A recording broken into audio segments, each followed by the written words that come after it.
guys, welcome to my vlog. So yun guys, nandito na tayo sa Malaysia. Naputol tayo kasi sorry ha, wala pa rin ako kasi syempre sobrang pagod ako. Tapos nandun ako sa airplane, yung Sydney pa Malaysia. Nagsuka ako, sobrang hilong-hilo ako dahil nga siguro sa pagmamadalay, sa stress kahapon, sa pagtakbo. As in, tumakbo talaga kami ha, para mahabol yung flight. Sa number 35, Diyos ko, tumawid pa kami, pumunta pa kami sa ibang airport, ganun. Diyos ko, bonggang-bongga. Pero kahit na ganun na nangyari, kahit na delay kami, si God merong way. Meron siya pinadalang mga guardian angel, di ba? Ito si yung husband, nag-give up na siya. As in, give up na siya talaga. So, sabi niya, no, gonna make it, hindi na daw makakaya, bla bla bla bla. Ako diretso lang. Kasi ang thinking ko, di ba? So, punta na tayo doon. Tingnan natin kung aabot. At least sa akin, at least may ginagawa ka. Nagawa mo, may nagawa ka. Ngayon, pag hindi umabot, at least, di ba, may nagawa ka. Kaso, sumisigaw-sigaw na si yung husband, nakakahiya na kamot sa mga tao, nagbumura na siya, sabi niya, pak. So, natidilig ng mga tao, hindi ako kumikibo, hindi ako lumalapit sa kanya, basta lakad lang ako ng lakad kung saan pupunta.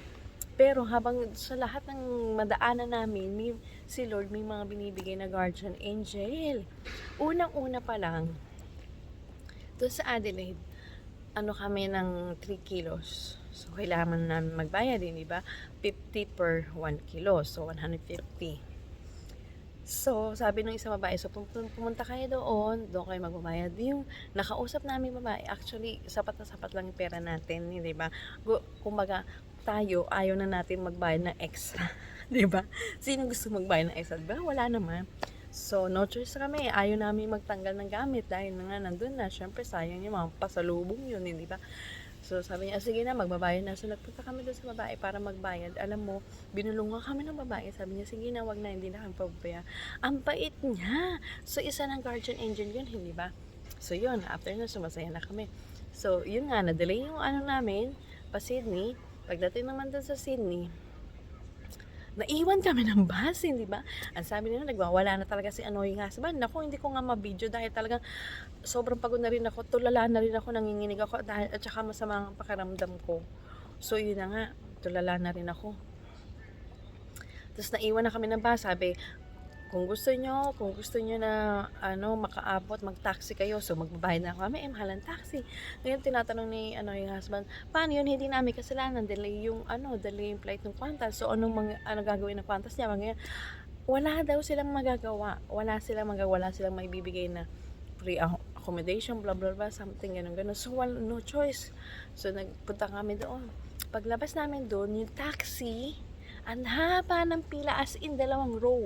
So, nandito kami sa huli. So, pag pumila pa kami, talagang hindi na kami aabot sa flight namin na 10 o'clock. Talagang hindi na talaga. So, anong nangyari? Tapos, bigla na lang, may nagsabi na lalaki doon na, ayun, may bus. Kung gusto nyo, yung pinakamadaling may bus doon. Alam nyo ba, pagsakay namin doon ng bus, sabi ng driver, actually, dapat umalis na siya. Pero dahil nag-cellphone lang siya sandali, so nakaabot kami, hindi ba? So, 2 guardian angel na yun, hindi ba? So, dapat talaga wala na siya doon. Pero nakaabot kami dahil nag-cellphone lang siya na sandali. Mga 1 minute, so nakasakay kami. Yan, sabi niya, actually, hindi nyo na, kasi dito, yung mga bus, may time yan eh. May time. So, parang sinilip niya lang yung cellphone niya. So, nakapasok kami. Kaya sabi ng babaeng driver, sabi niya, actually, dapat wala na ako doon. So, chinek ko lang yung cellphone, kaya kayo nakaabot. So, 2 ng guardian angel yun. Diba? So, yun na nga. Tapos, todo explain kami, ganyan. Kaya kami nagmamadali dahil nga may iwan na kami ng aeroplano, ganyan. So, alam niyo ba, ang sabi ng driver na babae, sige, ibababa ako kayo doon sa pinakababaan terminal para papasok na kayo. Pero actually, bawal sila doon. Hindi sila dapat dumaan kasi bus eh. Hindi sila dapat dumaan doon, pero dinaan niya kami doon para makaabot kami sa flight. So, dumaan kami! Binabaan niya kami, di ba? So, 2 na. So, pagdating doon sa immigration, kailangan pa i-check ang bag, yung passport, blah, blah, blah, blah, blah. So, 5 minutes na lang. Pero awa ng Diyos. Tapos, pagdating namin doon, kumbaga, inintay talaga kami ng eroplano, guys. Ay, inintay kami ng eroplano. So, may tumulong sa pagbitbit sa bag sa akin. Kasi talagang hindi na ako makahinga. Kasi yung pagbaba namin doon sa aeroplano galing sa sini, so umikot pa kami takbo, as in takbo, hindi ko na nakuha na ng video, as in talagang grabe talaga guys. Tingnan niyo naman ang katawan ko, di ba? Ang chubby natin. So sobrang pagod ako at hindi na ako makahinga. Sabi ko, hindi ko na talaga kaya ganyan. Tapos bigla na lang, meron na naman lumapit sa akin, isang guardian angel, tunilungan yung pagbitbit na bag ko. Kaya yun, nakaabot kami. Tapos yun doon sa aeroplano, sabi niya, ang daming angel na pinadala ni Lord. Alam mo, at least yun, nakaabot kami. Ngayon, andito na kami sa Malaysia. So, iniintay na lang namin yung flight namin papuntang Philippines. So, wala lang. Happy lang ako. Ang naisip ko lang, diba? Kahit nagkakaroon tayo ng problema, so, wag ka mag-give up. Gumawa ka rin ng paraan. Hindi yung parang, wala na to. So, idiretso mo pa rin. Gumawa ka pa rin paraan dahil alam mo, nandiyan si God na mag-guide sa'yo. O, diba? Nakahabol kami. Naapuntahan namin yung flight namin. So, ang saya-saya ko talaga. Ang daming guardian angel na tinulungan kami kahapon sa lahat talaga. Simula pa lang doon sa na ano kami sa bag, tapos yung driver, actually talagang sabi niya dapat wala bagi seluruh kawasan KLIA Terminal 1 dan kawasan-kawasan yang sewaktu dengannya. Assalamualaikum. Kindly be informed that it is time for subuh prayer for KLIA Terminal 1 area. Dapat wala na siya doon. So, tinignan niya lang daw yung cellphone niya. Kaya kami nakaabot. Tapos, binaba niya pa kami doon sa mismong pintuan. Parang, so, yun, parang talagang kahapon ang daming guardian angel na binigay ni God. So, yun pa rin, nasa atin pa rin yung gawa. So, tumuloy pa rin tayo. Tingnan natin, huwag tayong mag-give up. Diba? Tumuloy pa rin tayo. Ngayon, kung nakaabot tayo, hindi, go. Diba? So, talagang ang sesaya ako talaga. Dahil nakasurvive kami na maayos. So, ngayon, we're waiting na lang kami. 8 o'clock yung aming flight papuntang Philippines. So guys, yun lang. Gusto ko lang i-share sa inyo kung ano nangyari sa akin kahapon. Actually, gusto ko mag-vlog na maganda. Kaso hindi ako nakapag-vlog na maganda dahil nga sobrang pagod ako. At sumama yung pakiramdam ko pa dun sa airplane. Hilong-hilong ko. So ayun guys, thank you for watching. At panoorin nyo ang mga susunod natin mga video sa ating mga travel at syempre sa ating vacation para sa Philippines. Ayan. So, don't forget to subscribe. At saka guys, huwag natin kalimutan, may mga guardian angel tayo at huwag mo kalimutan mag-pray. Hindi ba? Kasi pagdating ng may dumating ng mga problema o unsman sa buhay, meron siyang ipapadala para malighten ka, para maging maayos ang buhay mo. So, don't give up. Gumawa ka pa rin para maging maayos ang buhay mo. Hindi parang wala lang na give up ka na agad. So, yun guys. So, I'm so happy. So, waiting na lang kami ng flight papuntang Philippines. So, see you again sa next vlog. Bye guys. Mwah, God bless. Into the buckle and tighten the belt by pulling on the buckle strap. To unfasten the seatbelt, lift the metal flap. Should the cabin pressure become low, an oxygen mask like this will appear from the compartment above you. Immediately pull the mask towards you. You must remove your face mask and then place the oxygen mask over your nose and mouth with the headband tightly around your head and breathe normally. You must place the mask on yourself before attending to those under your care. This is your life vest. For economy class, it is placed under your feet.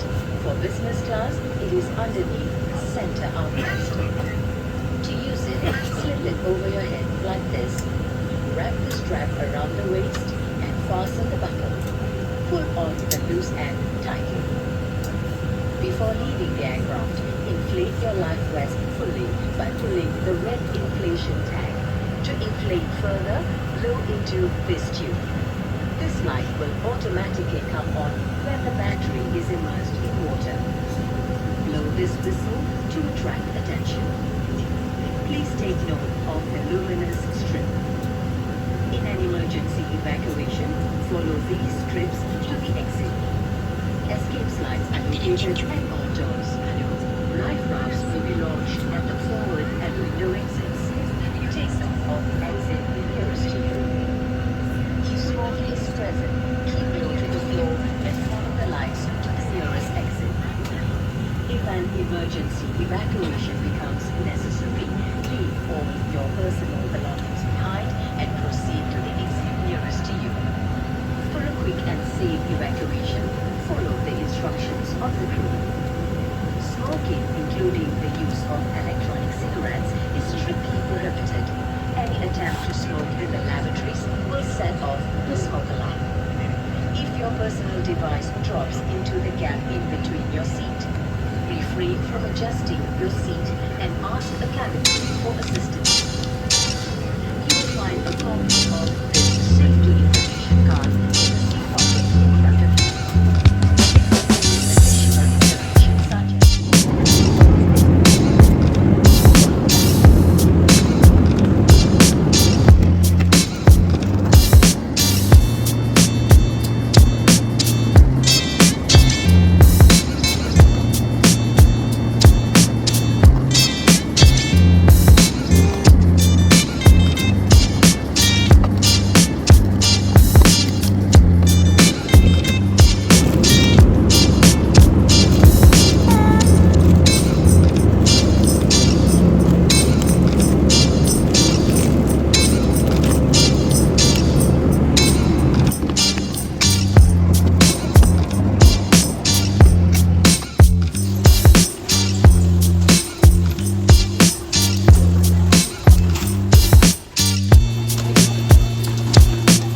JM. Hi guys. This is JM. Hello to my vlog. And this is my youngest sister. Ayan guys, nandito na kami sa Jollibee. Pinanga. JM. JM, come here. Hello to my vlog. Nandito na kami sa Jollibee. Kakain na kami guys. Makikita nyo kung paano kumain si JM ng chicken joe.